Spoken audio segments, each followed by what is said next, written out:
하나님, 나의 심장을 하시는 사랑합니다. 자, 옆에 보고요. 눈 마주치고요. 아이 컨택 하시면서 예수 그리스도의 심장으로 당신을 축복합니다. 자, 반대편 보고요. 예수의 심장으로 당신을 축복합니다. 고맙습니다. 우리 이단의 말씀 하겠습니다. 이단의 말씀 위에 있습니다. 그러나 여호와가 이르노라 스룹바벨아 스스로 굳세게 할지어다. 요사닥 아들 대제사장 여호수아야 스스로 굳세게 할지어다. 여호와의 말이니라.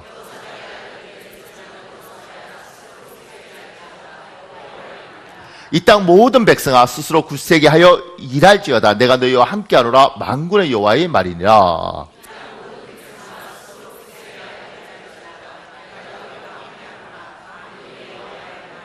학개 2장 4절 말씀.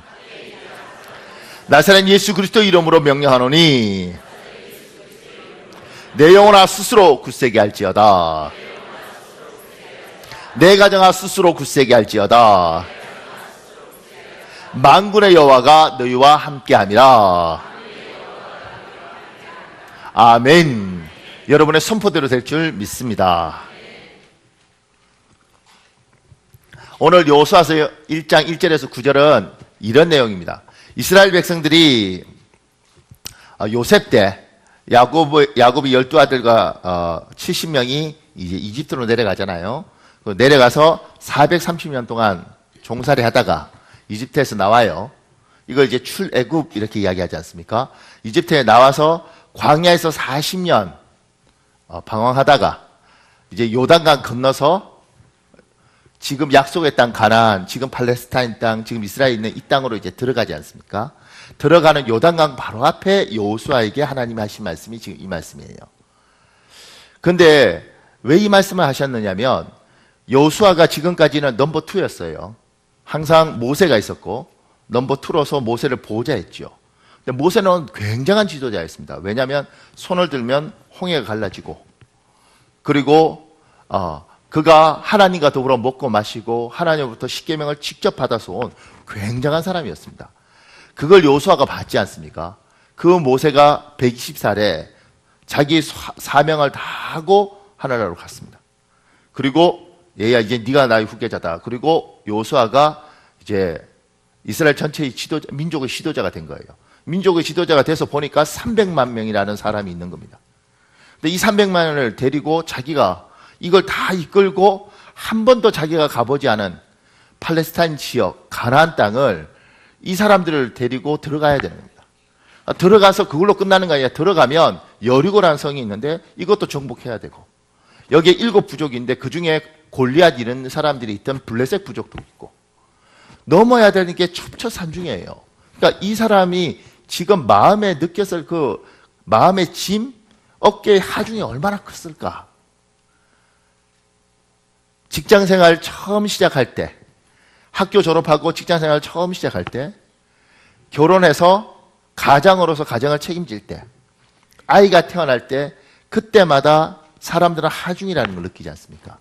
이걸 어떻게 살아야 되나? 어떻게 책임져야 되나? 이거하고는 비교할 수 없는 300만 명의 인생을 자기가 다 책임져야 되는 거예요. 이 사람들이 이 지도자 하나를 바라봐요. 근데 문제는 자기도 한 번도 안 가봤어. 저 땅을 어떻게 해야 될지를 모르겠어요. 그 두려움 속에 여호수아가 있는 겁니다.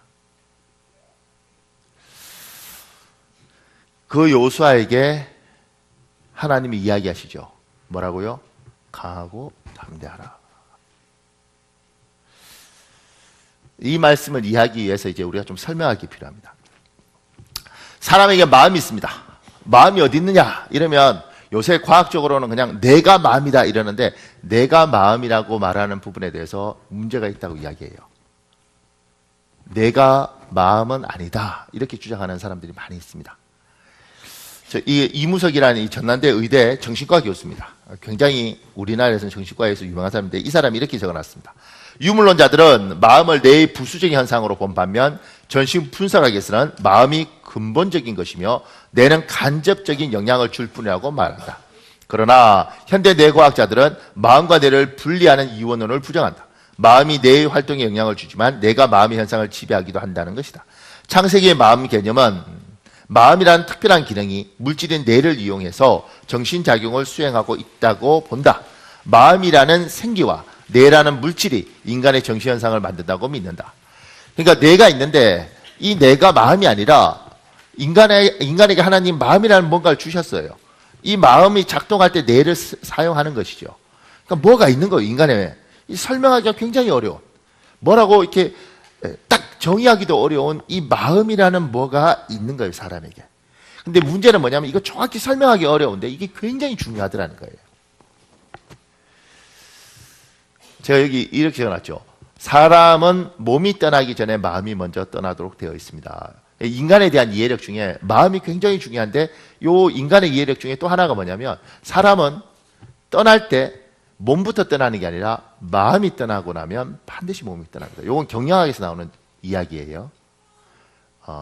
경영학에서 팀장들 가르칠 때 팀장의 역할에 한 책에 이 구절이 나옵니다.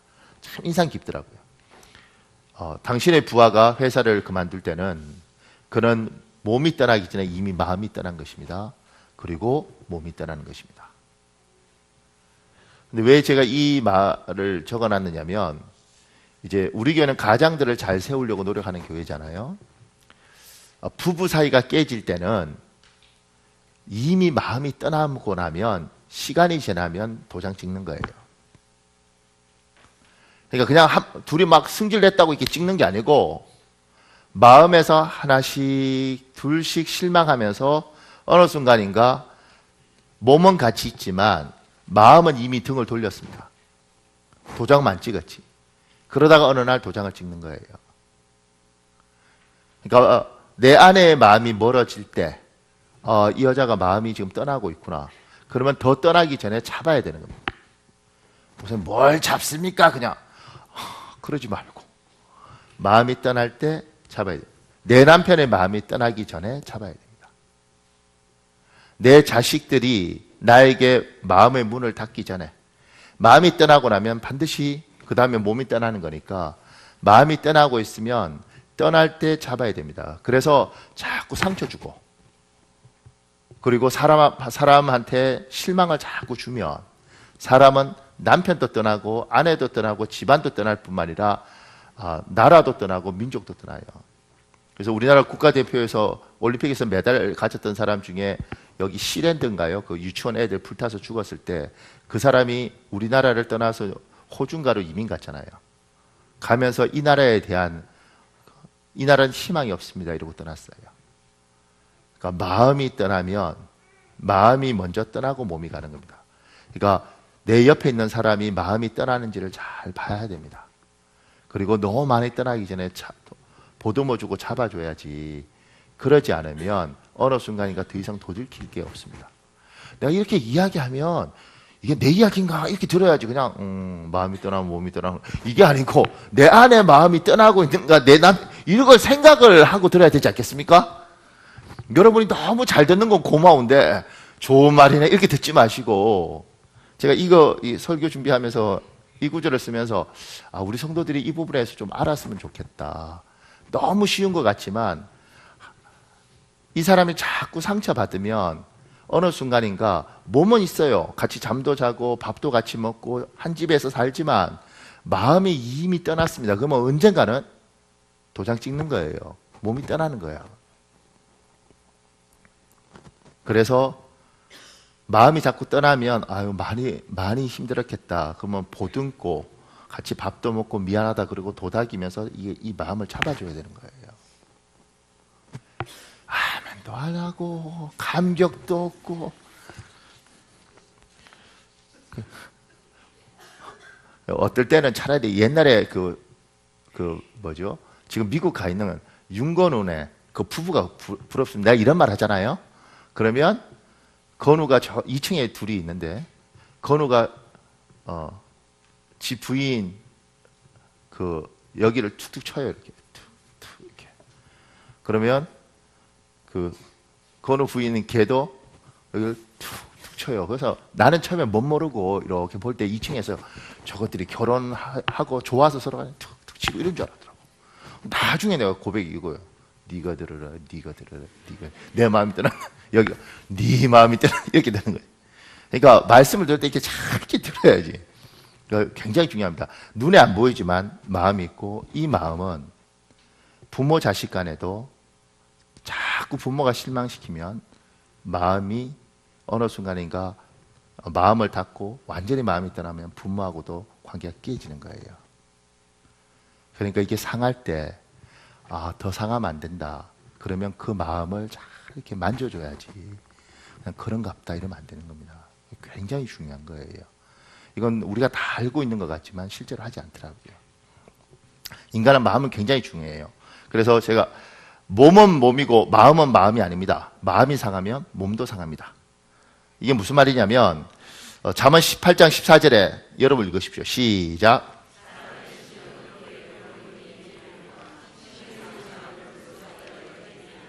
공동번역에 이렇게 되어 있습니다. 정신만 살아있으면 병도 이긴다. 정신이 꺾인 사람은 희망이 없다. 잠언 17장 22절에 있습니다. 여러분 읽으십시오. 시작.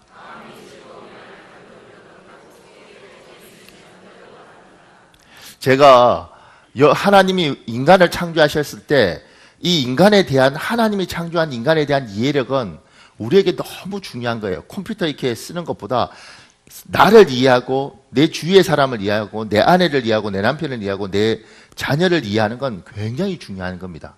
근데 우리가 평생 우리 옆에 사는 사람을 잘 모르더라고요. 하나님이 창조한 사람이 하도 오묘해서 잘 이해를 못해요. 이걸 이해하는데 시간을 투자해야 되는 겁니다. 왜냐하면 이건 굉장히 중요한 겁니다. 사람은 마음이 상하면 몸이 상해요. 이거 너무 당연하다고 그러지만 이건 굉장히 뼈저리게 느껴야 되는 겁니다. 다른 말로 마음이 굉장히 건강하면 상한 몸도 회복되기도 하고 상해서도 굉장히 힘있게 살 수 있다는 겁니다. 이게 제가 그래서 5분짜리 동영상이 있습니다. 이게 몇 년 전에 했던 KBS에서 마음이라는 부분인데 참 재밌습니다. 우리 동영상 잠깐만 보고 갈까요?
내용이 잘 이해 안 된 분을 위해서 제가 설명을 약간 하겠습니다.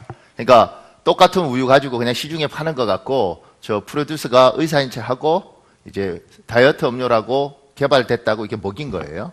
그런데 이제 짠 사람이 미식미식하다 그러니까 처음에는 맛있다 그러다가 다 이상해지는 거예요. 근데 하나가 똑같은 우유를 먹여놓고 하나가 토하니까 그 다음부터는 이제 몸에 저렇게 두드리게 일어나고 병원 가니까 식중독이라 그러잖아요.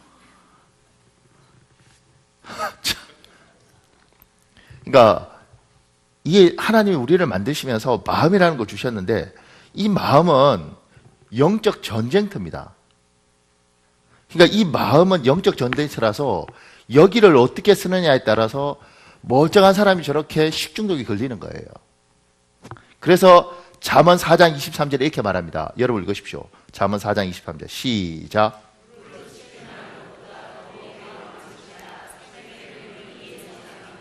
하나님이 무릇 지킬 만한 것 중에 더욱 내 마음을 지키라 이렇게 말합니다.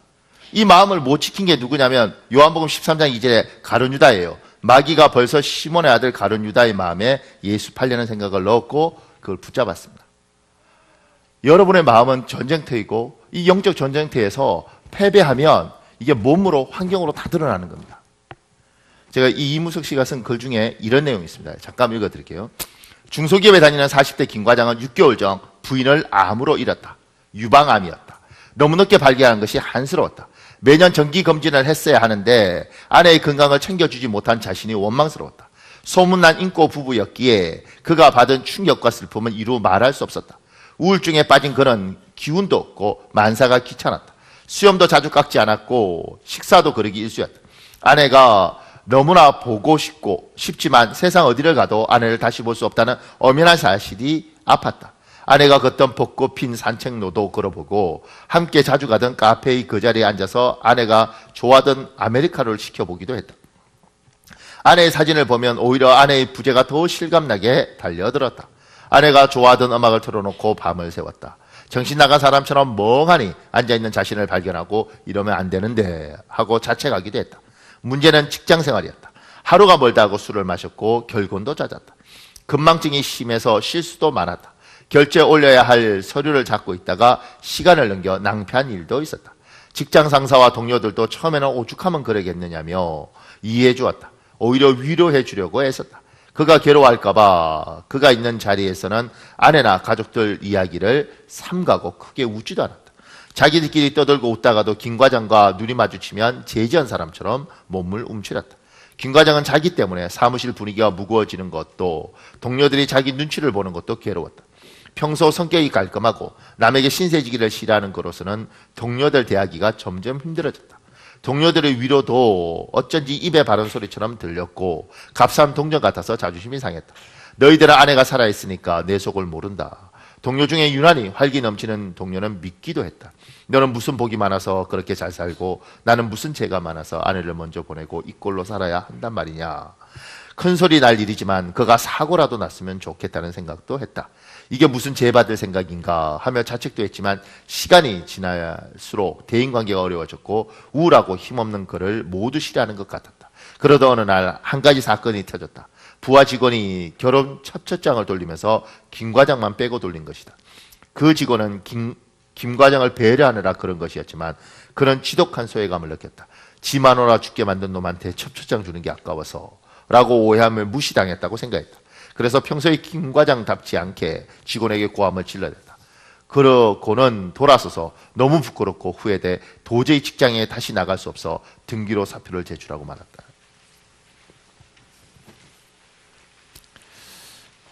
하나님이 여호수아가 얼마나 힘들겠어요. 300만 데리고 지금 이 엄청난 전쟁을 하러 가야 되는데 그럼 하나님이 뭘 주셔야 돼요? 여호수아 염려하지 마. 내가 이집트를 너 연합군으로 동맹군으로 줄게. 얘야 내가 탱크 하나 줄게. 염려하지 마. 두려워하지 마. 내가 무기 싹 줄게. 이렇게 이야기하잖아요. 하나님이 지금 여호수아서 1장 1절에서 9절까지는 다 말밖에 없습니다. 내가 이 땅을 주리라. 강하고 담대한 내가 너와 함께 하리라. 뭐 너희 조상에게 주던 것처럼 줄 것이다. 형통하게 이런 말밖에 없어요. 그러니까 현실적으로 뭐 보이는 거 좀 주세요. 눈에 보이는 계약서 좀 주세요. 그래야 내가 이기지. 아무것도 없이 이게 뭐 말만 이렇게 따질 수 있잖아요. 근데 왜 하나님이 가장 먼저 마음을 강하게 하고 담대하라고 이야기하느냐면, 사람은 이 마음이 영적 정전터라서 여기서 지면 이미 다 무너지는 겁니다. 병원에서 어이구 이거 심각한 병인 것 같습니다, 그 말 듣는 순간 이미 죽었어. 지금 회사가 굉장히 위기라서 내년에 어려울 것 같습니다, 그럼 이미 망했어. 우리 마음이 이미 영적 전쟁터에서 쑥대밭이 돼버리면 희망이 없는 거예요. 하나님이 안 여는 것이 아니라 우리가 알아서 포기하는 겁니다. 그러니까 하나님이 이야기하시는 것이 무릇 지킬 만한 것 중에 내 마음을 지키라. 그 이야기를 하나님이 명확하게 이야기하는 거예요. 강하고 담대하라. 여호수아에게 얘야 정말 지금 중요한 건 내가 서류로 이 땅 네 거다 이렇게 보장해 주는 것이 아니고, 내가 너에게 연합군을 주는 것이 아니고 탱크를 주는 것이 아니고, 너에게 정말 중요한 것은 내가 줘도 네 마음이 지면 이미 끝난 거니까 얘야 마음을 지켜라. 얘야 강하고 담대하라. 지금 이달의 말씀은 스스로 수르바벨아 스스로 강하고 담대하라 이렇게 이야기하는 거예요. 사랑하는 여러분, 무릇 지킬 만한 것 중에 여러분 마음을 지키시길 예수님으로 축복합니다. 여기서 무너지면 정말 힘듭니다. 제가 부부 사이 보면서도 목사님 우리 부부는 희망이 없어요, 마음이 떠나면 몸이 떠난다고 그랬잖아요. 그럼 끝난 거예요. 여기가 포기하면 더 이상 희망이 없는 겁니다. 하나님이 주셔도 안 보이는 겁니다.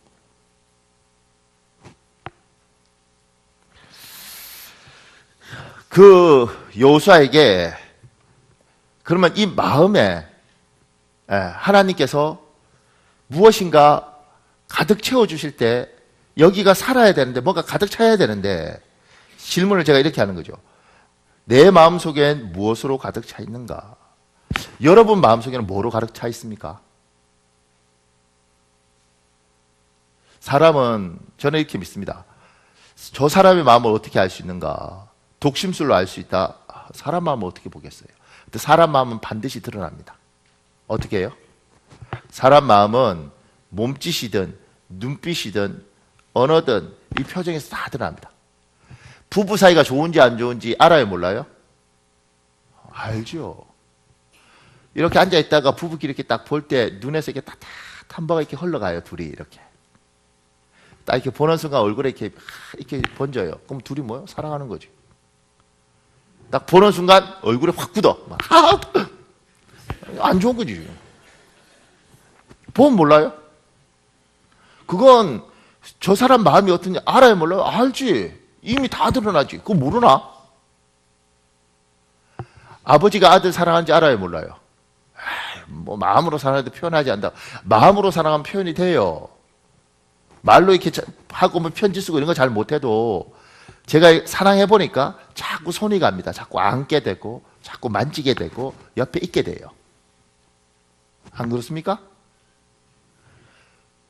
저는 이제 애가 셋이니까 우리 막내는 자꾸 이렇게 안게 되고 이렇게 해요. 둘째는 미안하지만 이상하게 약간 이렇게 보더라고요. 사춘기는 건드리면 골치 아프거든요. 사랑해도. 막내는 개도 아닌데 이렇게 누워있으면 배를 이렇게 긁어주고 막 이렇게. 좋더라고. 이렇게 배 이렇게 쓰다듬어 주면서 이렇게. 등도 긁어주고 배도 긁어주고. 둘째도 긁어주고 싶은데 표정이 일단 안 좋아. 사람은요, 좋아하면 반드시 표가 납니다. 여러분 마음에 뭐가 있는지도 표가 나요, 안 나요? 다 나요. 에이, 이런다고 안 날 것 같아요? 다 납니다. 그래서 이 마음이 정원처럼 그냥 뭐 알아서 되겠지 그러면 정원은 관리하지 않으면 황폐해집니다. 정원은 잘 관리해야 됩니다. 그래서 묻고 싶은 거죠. 여러분은 여러분의 마음을 잘 관리하고 있는가? 잘 관리하고 있습니까?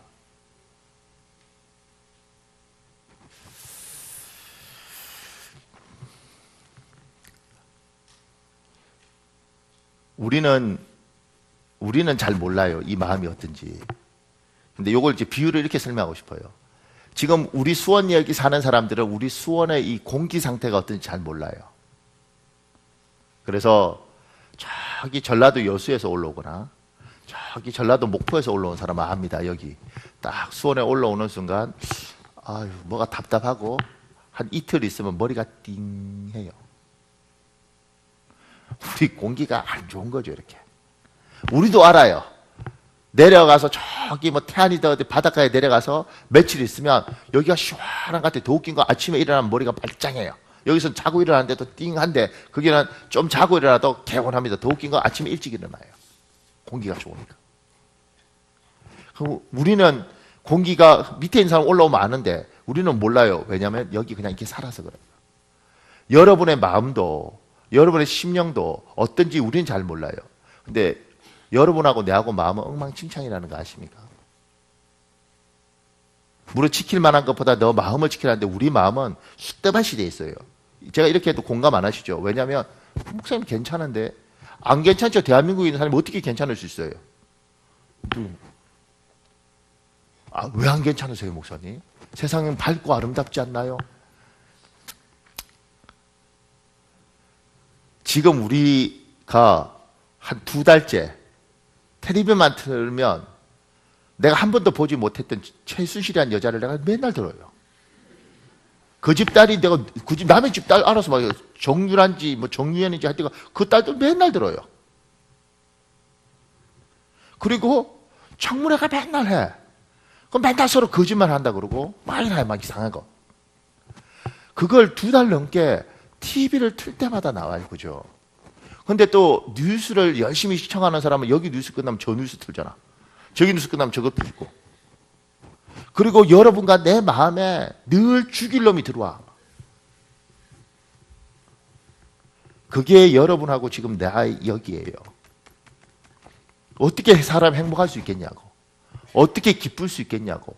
들어오는 게 다 그런 건데. 더 웃긴 건 제가 아침 드라마 보면서 놀란 건 아침 드라마는 정상적인 인간이 없는 것 같아. 하여튼간 다 뭐 이렇게 이 집 저 집 자식이 있고 더 웃긴 건 거기는 잘생겼는데 제가 우리 사모하고 드라마 보다가 이랬어요. 여보, 쟤들은 다 TV에 나오는 쟤들은 다 예쁘고 다 잘생겼는데 다 눈이 삐꾸다? 삐꾸 아십니까? 바로 앞에 있는데 왜 못 봐? 그냥 만나면 되는데 바로 앞에 있는데 못 봐. 그러면서 이 사람들이 그런 걸 계속 듣고 보고. 그래서 제가 늘 아침 드라마 볼 때 저희 모친과 저희 집사람은 은혜를 막 강같이 받아요. 만나야 되는데 막 이러고 말이에요. 내가 새벽기도 열심히 하고 집에 가서 두 분이 새벽기도 한 나는 눈물 흘리면서 은혜 못 받는데 텔레비 보면서 눈물 흘리면서 은혜 받는 거 보면 참 복잡합니다. 막. 그런데 보세요.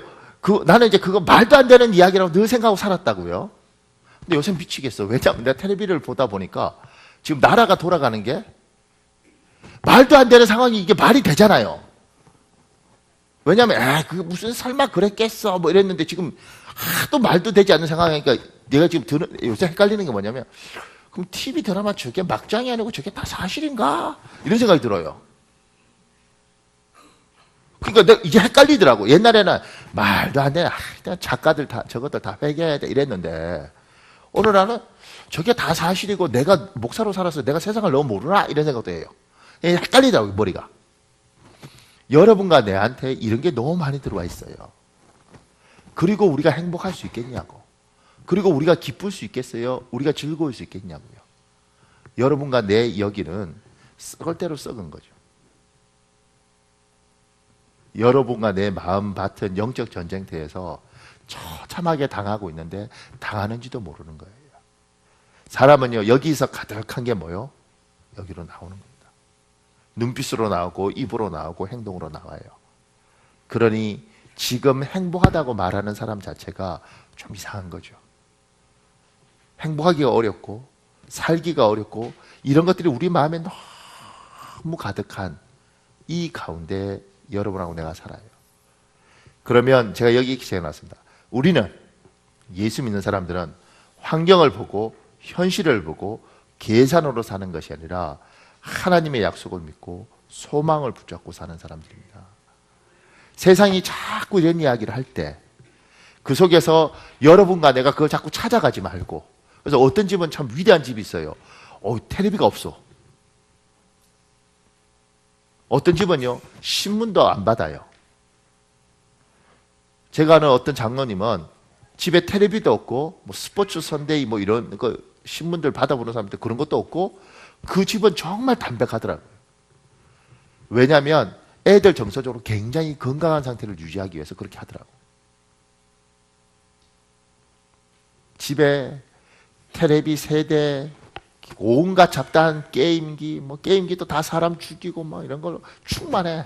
내가 안 죽이면 아버지가 총 쏴서 죽이는 거 바라보고 있고 여기서 총 쏴서 게임 죽이고 있는데 텔레비 틀어놓으니까 저기는 총으로 사람 죽이고 이런 것들을 우리가 계속 습득하고 반복하고 복습하면서 여기에 충만하게 차 있는 거죠. 하나님이 여러분과 내한테 요구하는 거죠. 얘들아, 너희 여기에는 하나님의 말씀으로, 희망으로, 소망으로 이런 걸 채워야 된다. 그래야 산다. 지금 제가 여기 읽어드릴 글은, 이 자매는 이제 좀 유명하더라고요. 이 자매는 교통사고가 났어요. 7중 추돌 사고가 났는데 술 먹은 사람이 운전해서 사고 나면서 이 자매가 몸 전체가 55%가 3도 화상으로 다 얽었어요. 참 예쁘고 이화여대 나온 똑똑한 친구인데, 그러면서 수술을 40번을 대수술을 하고도 중환자실에 36일인가 있었더라고요. 36일 있는 동안 자기 옆에 병실에서, 그러니까 중환자실에서 18명이 죽더래요. 36일 동안. 그러니까 이 친구가 18명이 죽어가는 걸 보는 거예요. 그러면서 이 젊은, 그때는 애죠. 젊은 아이가 이게 죽어가는 걸 보면서 자기는 살기 위해서 밥을 먹더라는 거예요. 얼마나 정신적으로 괴로웠겠어요. 그런 과정들을 거치면서 병원에 있을 때 쓴 글이에요. 그리고 부끄럽게도 처음이자 마지막으로 죽으려고 했습니다. 얼마나 다쳤는지도 모르고 의식조차 왔다 갔다 할 때였는데 어떻게 그런 못된 생각까지 했는지 모르겠습니다. 손은 묶여있는 듯 움직여지지 않아서 어찌어찌해서 산소호흡기가 목을 눌러 산소가 들어오지 못하게 해보려고 했지만 마음대로 되지 않았습니다. 될 리가 없지요. 몸에 무언가 줄이 달려있기에 그걸 뽑으면 죽을까 싶어서 발가락으로 당겨 뺐습니다. 그런데 나중에 알고 보니 겨우 소변을 받아내는 줄이었습니다. 돌아보면 헛웃음도 나오고 나라는 사람 참 별것 아니라는 사실을 깨닫게 해주는 기억입니다. 이 모든 시도가 실패하자 저는 속으로 노래를 부르기 시작했습니다. 하나님께로 더 가까이 갑니다. 고통 가운데 계신 주님, 변함없는 주님의 크신 사랑, 영원히 주님만을 섬기리. 뒤의 가사는 깊게 생각하지도 않았습니다. 그저 주님께로 더 가까이 다가가고, 그러니 천국으로, 당신께로 데려가 달라고 기도하며 불렀습니다. 부르고 또 부르고 정신이 있는 동안은 계속 불렀습니다. 너무 무서워서 도저히 견딜 수 없을 것 같으니 당신께 가고 싶다고 제발 저를 데려가 달라고 기도했습니다. 주님은 제 기도를 들어주지 않으셨습니다. 제가 그런 기도를 하고 있던 시간, 저를 위해 눈물을 흘리면서 지선이를 살려달라고 기도했던 가족들과 저를 사랑해 주시는 많은 분들의 기도를 들어주셨습니다. 저는 제대로 뜻도 모른 채 불렀던 그 노래의 가사처럼 고통 가운데 주님을 만나 이렇게 살아서 변함없는 주님의 크신 사랑을 느끼며 제가 받은 사랑을 전하고 섬기며 살라고, 주님은 아마도 제게 그런 계획이 있으셨던 것 같습니다. 이 자매가 굉장히 의미 있는 이유는, 생각해보세요. 아주 예쁜 자매가 이화여대 나와서 꿈도 소망도 있고 예수도 믿었다고, 집안도 다 믿고 온누리교에서 찬양도 하고 그러던 친구가 교통사고로 여기가 다 엉망진창이 됐어요. 40번을 대수술했으니까 몸 성한 데가 어디 있겠어요. 그런 상태에서 살고 싶겠어요. 그죠? 너 정도면 죽어도 충분하다고 생각할 때 이 자매가 하나님을 붙든 거죠. 그 마음에 죽어도 된다는 생각에서 하나님이 오시니까 살아라 이렇게 온 거죠. 하나님 내가 살아서 뭐 하겠습니까? 이 상태에서. 근데 하나님은 살라고 이야기하셨고 이 자매는 하나님 약속대로 도저히 희망이 없음에도 불구하고 하나님이 이 마음을 지켜주시니까 그 마음으로 살았어요. 그러면서 하나님의 인도하심이 참 놀랍습니다. 어느 순간에 한 번도 관심이 없었는데 자기가 몸이 이렇게 병들고 이러니까 사회복지에 그 다음에 재활에 관심을 가지게 되고 자기 부모 돈은 아닌 것 같고 누가 도와줘서 보스턴대에 나오고 거기서 재활학 석사인가 하고 그 다음에 컬럼비아 대학교에서 사회복지 석사하고 UCLA에서 사회복지 박사를 받았어요. 그러면서 몇 년 전에는 미국에서 마라톤 아이들 이렇게 병원 만들고 하는 그 자선사업에서 이 친구가 마라톤을 뛰었는데 42.19km를 완주를 했어요. 7시간 22분 만에. 그러니까 여러분이 좀 유식하게 보려면 뭐 이래야지. 마라톤 7시간 22분 뛰었는갑다. 우리는 지금 뛰면 다 심장 터져서 죽습니다. 그러니까 굉장한 자매인 거죠. 그러니까 이 과정을 거치면서 이 사람이 생각하는 건 자기 마음에서 죽어야 되는데 하나님 살려주셨고 살면서 몰랐는데 왜 살려주셨을까? 교통사고는 자기가 낸 게 아니에요. 그리고 하나님이 그래 너 교통사고 당해서 내가 크게 했을까? 이러지 않았을 거라고. 사고가 난 거예요. 사고가 났을 때 우리는 선택할 수 있습니다. 스스로 포기하고 죽을 수 있는 선택과 또 하나는 하나님의 사람들은 현실과 상황을 보고 사는 게 아니라 저분의 약속을 믿고 저분을 신뢰하고 사는 거니까 이걸 받아들인 거죠. 이 가운데도 하나님 뜻이 있을 것이다. 이 가운데도 하나님 계획이 있을 것이다. 무릇 지킬 만한 것보다 내 마음을 지키라 했으니까 마음을 지킨 거예요.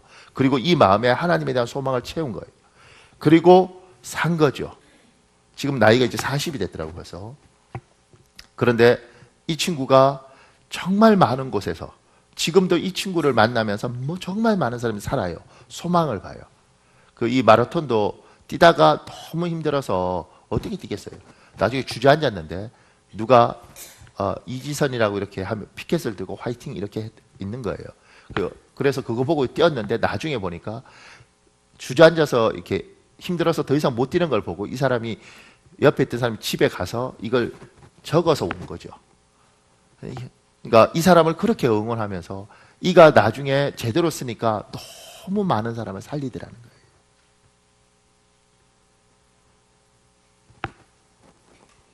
사단은 영적 전쟁터인 우리 마음을 계속해서 껐습니다. 네 집안은 희망이 없어. 너희 집안은 희망이 없어. 너희 가정도 희망이 없고 네 직장도 희망이 없고 네 나이도 희망이 없어. 대한민국도 희망이 없고 너희는 미래가 없어. 그러니까 얘야 알아서 죽어라. 알아서 죽어라. 빨리 죽어라. 스스로 죽어라. 너희는 회복될 수 없어. 이게 사단이 우리의 마음에 넣는 생각이고 가룟유다처럼 그걸 받아들이면 알아서 죽는 겁니다.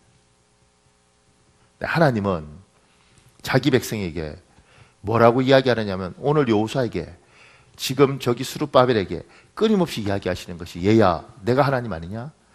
네가 포기하지 않고 네 마음을 지키고 네가 죽지 않으면 얘야 희망이 있다. 미래가 있다. 왜냐하면 내가 하나님이잖아.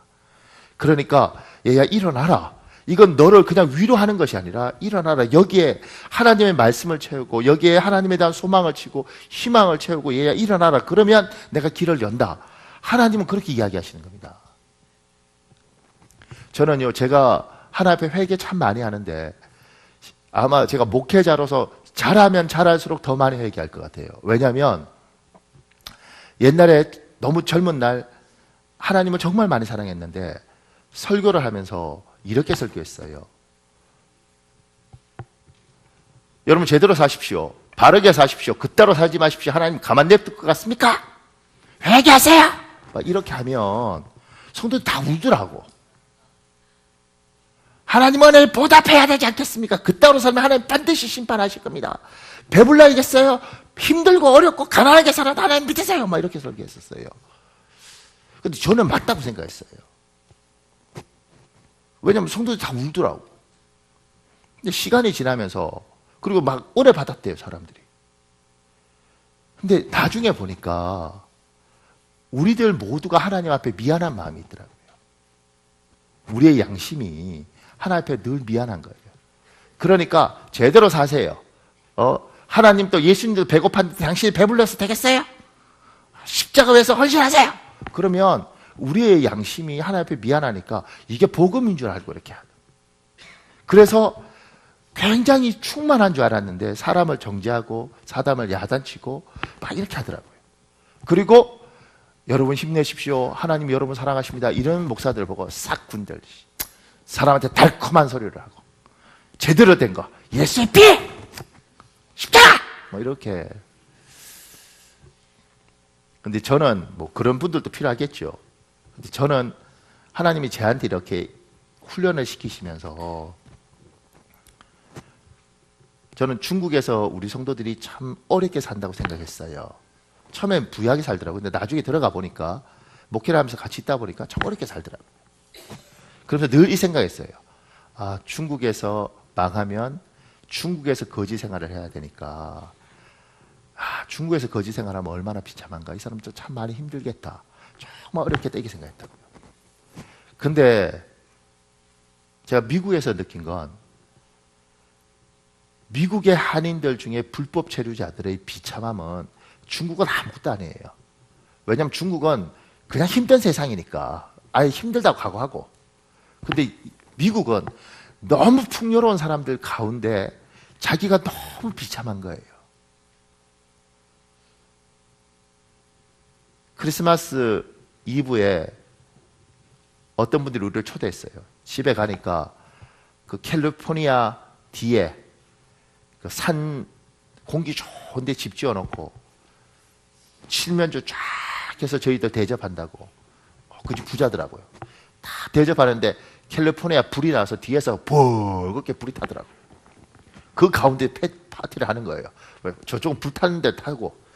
야, 이렇게 사는 사람도 있는데 정말 불법 체류자로서 잡히면 쫓겨나는 거예요. 그 가운데 하나님 붙들고 막 바들 이렇게 하는 사람도 있었어요. 제가 그 사람들 중에 너무 마음이 아파서 차 안에서 같이 기도해 주는데 차 유리, 창문 유리 그냥 바꾸면 되잖아요. 이렇게 옆에 사이드. 이게 다 깨졌는데 이게 스카치 테이프로 다 붙여놓고 그러고 또 다녀요. 같이 기도하면서 너무 비참한 거예요. 이 사람들 앞에 예수 제대로 믿어야지 십자가 막 이렇게 하면 사람이 사는 게 아니고 죽어버릴 것 같더라고. 그러면서 하나님에 대한 이해를 하게 됐어요. 인간에 대한 이해도 인간이 제대로 하세요, 바로 해요, 안 해요 이러면 100명 중에 한 2명은 힘을 내더라고. 근데 98명은요 인간의 마음이 그렇게 강하지 않기 때문에 짓눌려서 죽어요. 사람의 마음은 이솝우화에 외투 입은 사람 벗길 때 따뜻한 햇볕과 태양과 그 다음에 구름이 경쟁하잖아요. 후 불면 더 추우니까 움켜들고 따뜻하게 햇볕을 비추면 벗잖아요. 인간이 그래서 하나님이 사람을 아니까 사람한테 강해라 얘야, 담대라 얘야, 내가 너와 함께 한다 얘야, 내가 너를 사랑한다 얘야. 하나님은요 화내서 때릴 때도 죽어 이 새끼야, 너 그따위로 살아? 내가 네 같은 놈에서 십자가에 싹 나쁜 놈 새끼, 은혜 좀 받은 놈 이렇게 하지 않아요. 거기에 은혜 받으면 굉장한 사람입니다. 하나님은 때려도 야 제발 그러지 마라. 야 내가 널 정말 때려야겠니? 하나님이요 찢어진다고. 젊었을 때 난 몰랐어요. 내가 너무 의롭고 내가 너무 자신만만하니까 내 마누라고 내 새끼도 그냥 하나님 앞에 갖다 바치겠다 이러니까 인간이 철딱서니가 없으니까 막 했어요. 근데 나이가 들고 하나님이 저를 사람처럼 만들어주면서 인간에 대한 이해력이 생기니까 하나님 마음을 알겠더라고요. 너무 약한 인간들, 여기가 너무 힘든 사람들, 그들에게 하나님이 이야기하시는 거죠. 얘야, 나는 네가 행복했으면 좋겠고 네 마음을 지켜라. 나는 널 축복하고 싶고 나는 널 인도하고 싶고 나는 너에게 많은 걸 주고 싶은데 네 스스로가 포기하면 네 스스로 목사님 우리 집안은 이제 우린 다 도장 찍고 끝나야 돼요. 우리 애들 다 뿔뿔이 흩어져야 돼요. 그리고 내 인생에서 무슨 희망이 있겠습니까? 나 이렇게 살다가 그냥 죽어서 천국이나 가야죠. 이렇게 하면 희망이 하나도 없더라는 거죠. 사단은 그걸 원해요. 그러니까 포기해. 끝내. 근데 하나님은 안 그렇다고. 지금 목사님들 난리 났어요. 뭐가 난리 났느냐면 기독교인들이 교회를 다 떠나서 야 대한민국 이제 교회가 자꾸 줄어간대. 그래서 더 이상 이대로 가면 앞으로 한국 교회가 심각하다. 이게 대한민국 목사님들 중에 단 1%도 아닐 거예요. 99%가 다 그렇게 생각했어요. 근데 이번에 통계조사 나왔잖아요. 기독교인이 너무 많아. 불교는 한 300, 400만 줄었는데 기독교인이 종교 중에 기독교인이 1위예요. 천주교 빼고. 천주교, 기독교, 불교, 천주교 뭐 이렇게 되는 거죠. 독보적으로 많아. 그 목사님도 헷갈리는 거죠. 교회 교인들 없는데 왜 기독교인이 이렇게 많나? 우리는 분명히 망했다고 생각하는데 교회가 자꾸 쪼그라들고 있다고 생각하는데 기독교 왜 이렇게 많나? 다 속은 거지. 목사들도 다 희망이 없다는데 속아버린 거예요. 옛날에 그렇게 전도하고 뿌려놓은 씨앗들이 얼마나 많은데 그 사람들이 교회에 상처받아서 교회에 들어오지 않지만 하나님에 대한 명확한 것들에 있는 사람들이 대한민국에 정말 많은데 마음이 죽으면 사단은 여기서 지면 끝나는 겁니다. 그래서 하나님께서 인간에 대해서 이야기하신 거 무릇 지킬 만한 것보다 내 마음을 지켜라.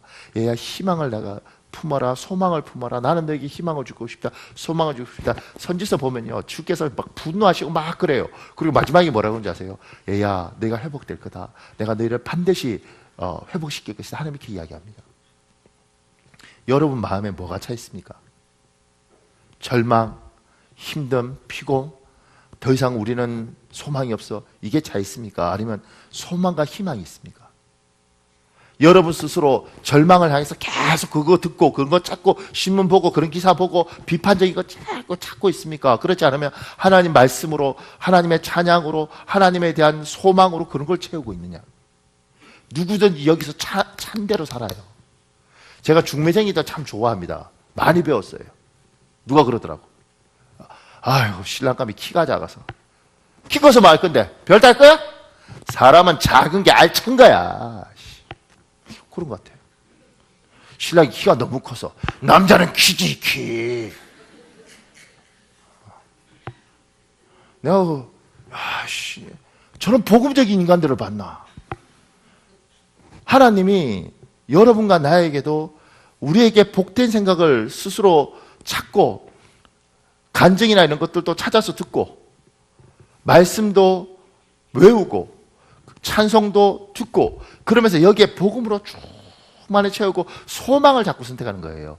2017년 저 말씀을 왜 우리가 처음 시작하느냐면 하나님이 우리 교회에 지금까지 우리 교회가 특별히 한 거 없잖아요. 하나님이 정말 잘해주셨어요. 하나님이 정말 우리 교회에 정말 복 많이 주셨죠. 그런데 올해부터 하나님 우리에게 이런 이야기 하더라고요. 얘야 이제는 너희가 이만큼 왔으면 이제는 네 생각을 가지고 선택을 해라. 선택해서 네가 책임져야 된다. 나는 축복하겠다고 약속했고 지금까지 봐왔으면 나는 너에게 많은 걸 주겠다고 약속했다. 그런데 네 마음이 나는 끝났습니다. 나는 죽을 겁니다. 나는 망할 것입니다. 네 믿음대로 되라. 나는 너에게 선택을 요구해. 하나님이 나에게 희망을 주실 것입니다. 나에게 소망을 주실 것입니다. 주께서 나에게 길을 여실 겁니다. 성경이 그렇게 말씀하시잖아요. 네 믿음대로 되라. 너는 선택할 수 있다. 너는 뭘 선택하겠느냐? 이건 그냥 내 의지가 아니에요. 그냥 내가 복 받을 거야. 그냥 왜? 그냥 나는 그렇게 믿어. 그게 아니라 하나님이 분명히 이야기했어요. 예수께서 왜 십자가를 지셨는가? 너를 위해서. 주께서 끊임없이 약속하시잖아요. 자기 백성을 어떻게든 도와주겠다고 약속하잖아요. 그러면 여러분의 선택이 있는 겁니다. 예수 믿어도 참 부정적이고 어떻게 저렇게 삐딱하게 믿나? 어떻게 저렇게 말마다 투덜거리고 안 된다고 이야기하는 사람들이 있나? 근데 누군가는 소망을 선포하고 희망을 선포하는 사람들이 있습니다. 사랑하는 여러분, 2017년 여러분에게 소망과 희망이 넘치길 예수님 축복합니다. 누구한테 말하면 이래요. 근데 목사님 잘 안 돼요. 안 되는 가장 큰 이유는 우리의 천성은 원래 부정적입니다. 그래서 제가 사도행전 19장 2절이 있습니다. 여러분 읽어보십시오. 시작.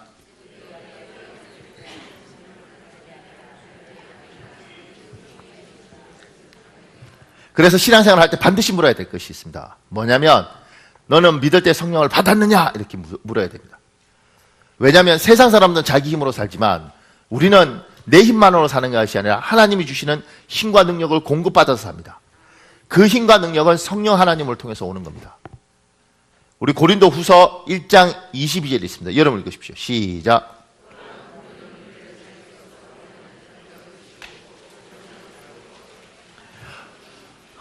여러분 마음에 성령이 계십니까? 여러분 마음에 하나님이 계십니까? 성령 하나님이 여러분 마음에 좌정하시고 앉아 계십니까? 그 부분에서 명확해야 됩니다. 그런데 그 하나님이 그냥 계신 게 아니라 어떻게 해야 되냐면 충만해야 됩니다. 사도행전 11장 24절이 있습니다. 여러분 읽으십시오. 시작.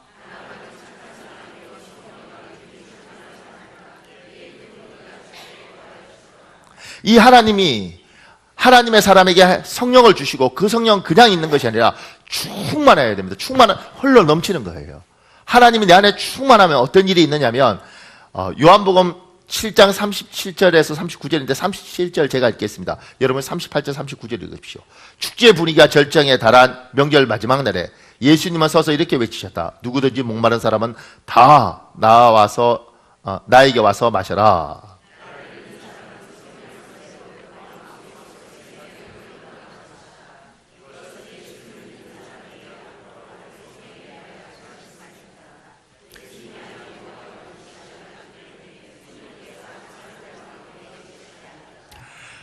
성령이 오시면 생수의 강이 터진다고 이야기를 해요.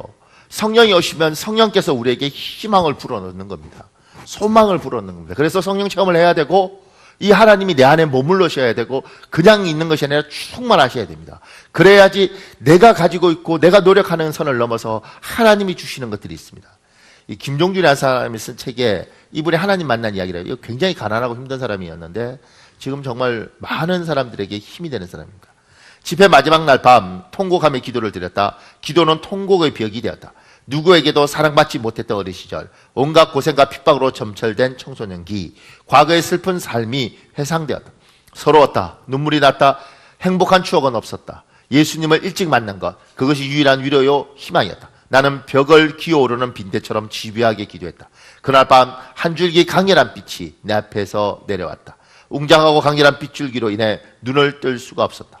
지금껏 그렇게 강렬한 빛은 처음이었다. 몸을 움직일 수도 없었다. 그저 멍한 표정으로 빛의 방향을 주시했다. 새로운 빛이 계속 내 주위에 머물렀다. 나는 아무 말도 못한 채 그것만 바라보았다. 저 빛은 무엇일까? 어떤 의미가 있는 것일까? 한참 동안 정신을 잃었다. 겨우 정신을 수습한 나는 이 체험을 전도사님에게 들려주었다. 그러자 전도사님은 요한복음 1장 1절에서 4절 말씀을 들려주셨다. 전도사님은 내 손을 꼭 잡고 친절하게 설명해 주셨다. 하나님은 말씀으로 오셨다고. 하나님은 육이 아니라 영이시라고. 그래서 하나님을 형상으로 볼 수 없다고. 성경을 통해 하나님을 만날 수 있다고. 열심히 신앙생활을 하는 자에게 깨달음이 오는데 그것이 곧 하나님의 응답이라고. 내가 본 빛은 기도에 대한 하나님의 응답이라고. 그 설명을 듣고 비로소 마음속에 평강과 희락의 비둘기가 내려앉았다. 하나님께서 내 기도에 응답해 주셨다는 확신이 들었다. 이제 제가 답변할 차례입니다. 고등학교를 졸업하면 곧바로 신학대학에 진학할 것입니다. 주의 종으로 평생을 살겠습니다. 인생의 방향을 완전히 바꿔놓은 밤이었다. 이 사람이 하나님을 만나요. 그리고 성령을 깊이 체험해요. 그냥 교회 다닌다고 하는 거하고 성령 체험하는 거 다르잖아요. 깊이 성령을 체험하고 그 마음에 생수의 강이 차고 오르는 거죠. 내 스스로 하나님의 말씀을 듣고 기도를 하면서 끊임없이 여기에 복된 걸 채우려고 노력하지만 내 한계가 있습니다. 이 마음밭에서 하나님의 영이 나에게 넘쳐 흐르면 자연스럽게 생각이 바뀌고 사고가 바뀌더라고요. 그냥 그렇게 생각을 해요. 분명히 안 될 거라고 생각하는데 어느 날 생각이 바뀌어요. 하나님이 참 놀라운 걸 해주셔요. 그래서 우리는 기도할 때마다 성령 충만을 구하고 하나님 나에게 충만히 임해 주십시오. 하나님이 나에게 가득 해 주십시오. 내 힘으로 신앙생활하면 한계가 있습니다. 내 힘으로 하면 반드시 한계에 부딪힙니다. 하나님 나에게 충만히 임해 주십시오.